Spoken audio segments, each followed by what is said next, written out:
കവിത നവമാധ്യമങ്ങൾ. രചന Nafi PT. Munnur. ആലാപനം തഹ്മിൻ E. Koolimad. നവമാധ്യമങ്ങളിൽ ദിനവും മുഴുകുന്ന N മനം തേങ്ങുന്നു എന്നുമെന്നും. കാണുന്നതേറെയും തിന്മയാണെങ്കിലും നന്മയും ഇത്തിരി അവിടെയുണ്ട്. ആശ്വാസമേകുമാ നന്മകളത്രയും നീറുന്ന വേദനയുള്ളവർക്കാ. എങ്കിലും നന്മ മരങ്ങളാൽ കാണുന്ന ചിരിമുഖം കൊണ്ടു മനം നിറയും. എങ്കിലും നന്മ മരങ്ങളാൽ കാണുന്ന ചിരിമുഖം കൊണ്ടു മനം നിറയും. കാണുവാനാകാത്ത കാഴ്ചകളൊത്തിരി നവമാധ്യമങ്ങളിൽ നിറഞ്ഞിടുന്നു. അക്രമവും കൊലയും നടത്തിയിടുന്ന ആൾക്കൂട്ടമല്ലോ തെരുവിലെങ്ങും. ചിത്രം പകർത്തുന്ന സംഭവം മാത്രമേ പുറമേ വരുന്നതെന്നോർത്തിടണേ. കത്തിമുന കൊണ്ട് വെട്ടുന്നതത്രയും മനുഷ്യകരങ്ങളാൽ തന്നെയല്ലോ.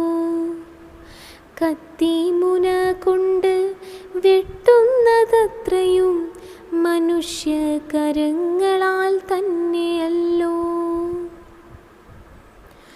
പുത്രനാൽ പീഡനം ഏറ്റൊരിയച്ഛനും പുത്രിയിൽ ഗർഭം ചുമത്തിയോരച്ഛനും മക്കളാൽ കൊല്ലപ്പെടുന്നൊരീ അമ്മയും മകളെ കൂട്ടിക്കൊടുക്കുന്നോരു അമ്മയും.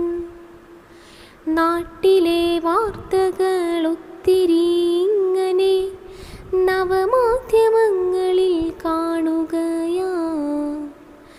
നാട്ടിലെ വാർത്തകളൊത്തിരി ഇങ്ങനെ നവമാധ്യമങ്ങളിൽ കാണുകയാ. വിശപ്പിനാൽ ചെയ്തൊരു മോഷണം മധുവിൻ്റെ ജീവനെടുത്തു പകരമായി. കോടികൾ കക്കുന്ന മാന്യദേഹങ്ങൾക്ക് പദവിയും നൽകി പകരമായി.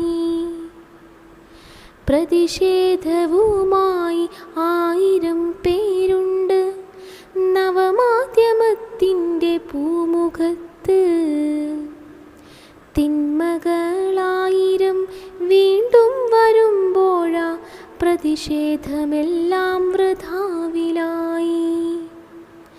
തിന്മകളായിരം വീണ്ടും വരുമ്പോഴാ പ്രതിഷേധമെല്ലാം വൃഥാവിലായി. നവമാധ്യമങ്ങളിൽ ദിനവും മുഴുകുന്ന എൻ മനം തേങ്ങുന്നു എന്നുമെന്നും. കാണുന്നതേറെയും തിന്മയാണെങ്കിലും നന്മയും ഇത്തിരി അവിടെയുണ്ട്. അന്ന് പത്രം, റേഡിയോ പോലുള്ള മാധ്യമങ്ങളായിരുന്നു വാർത്തകൾ അറിയാനുള്ള ഉപാധിയെങ്കിൽ ഇന്ന് ഇടയ്ക്കു തരംഗമായി മാറിയ TV ചാനൽ വാർത്തകളെ പോലും പിന്തള്ളി നവമാധ്യമങ്ങൾ ലോകം കീഴടക്കിയിരിക്കുന്നു. വാർത്തകൾ വളരെ വേഗത്തിലും ലൈവായും ജനങ്ങളിലേക്ക് എത്തിക്കാൻ കഴിയുന്നതുകൊണ്ട് നവമാധ്യമങ്ങൾക്ക് പൊതുസമൂഹത്തിൽ വലിയ പ്രസക്തി നേടിയെടുക്കാൻ സാധിച്ചു. അതുകൊണ്ട് തന്നെ നവമാധ്യമങ്ങൾ എന്ന ഈ കവിത ഇന്നത്തെ പച്ചയായ ജീവിത യാഥാർത്ഥ്യങ്ങൾ വളരെ മനോഹരമായി വരികളിൽ ഉൾക്കൊള്ളിച്ചു എന്ന് വിശ്വസിക്കുന്നു.